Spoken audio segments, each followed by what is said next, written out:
Hello chaps, in this presentation what I hope to do is to help you to structure your ideas as you write your essay.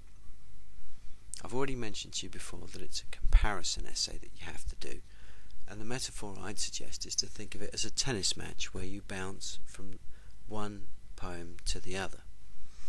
Some people like to approach a comparison essay by dealing with one poem en bloc and then leaping to the second poem and linking it back to the first. I wouldn't recommend that because you can run out of time and it can end up very awkwardly. When you choose your poems, it's really important to find the right match. It's a good idea to have two poems that contrast with each other. You don't want poems that are too samey. You need something that will make an interesting comparison.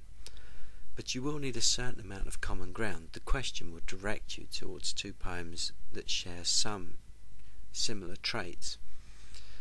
If you choose two poems that are too similar, your essay is going to be dull. I mean, where do you go if the poems share too many familiar traits? You're just going to end up listing. So a bit of contrast is going to give you a bit of energy, a bit of dynamism in your writing.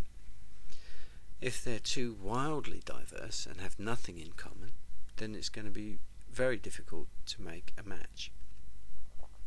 What you need is a complementary pair. Two poems that share some qualities, but not all. So that brings us to how you start the essay. Well, most people say that the introduction should give a clear direction for the essay as a whole.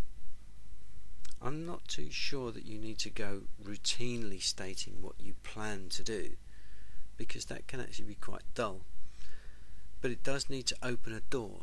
You do need to start your essay by saying, well, what you plan to explore, what you plan to investigate. In a way, your introduction really is a restatement of the question in terms that you're comfortable with. This is one you can use. It's an all-purpose introduction. It's a little bit dry, but it will get the job done. Whatever else you do, I would suggest that you keep your introduction very short and very tight. Whatever you do, make sure it gives you a platform from which to start. You should open the door onto the ideas that you're going to examine. The golden rule, I think, is never to shut the door in your introduction. You shouldn't start the essay by telling the reader how it's going to end. That can be very dull. The middle part of the essay is actually very easy to plan, but it's really, really important that it does get planned. You have a wide range of different things that you can write about in the mid part of your essay.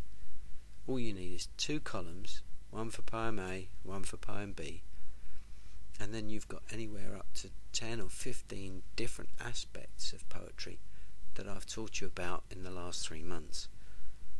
Now, you don't need to write about all of them in every essay, but you need to pick the right ones where there are interesting relationships between the two poems. Maybe one poem uses enjambment and the other one doesn't. Maybe one poem has a sad tone, which is subtly different from a slightly different kind of sadness in another poem. The conclusion, well, whatever you do, don't repeat things that you've said in the earlier parts of the essay. Your conclusion should wrap things up neatly and in a slightly fresh way. Here again is another foolproof way of getting out of an essay. This bit comes with a bit of a health warning. If you think you're in the running for an A grade, well, the bold and brave thing to do is to actually offer an opinion as to whether you think one poet was slightly more effective or successful than another, or made a particularly stronger impression on you than the other one did. That's tough to do. But whatever you do, please try and be quite interesting. Essays should be interesting. If you do that, then you will get a good grade.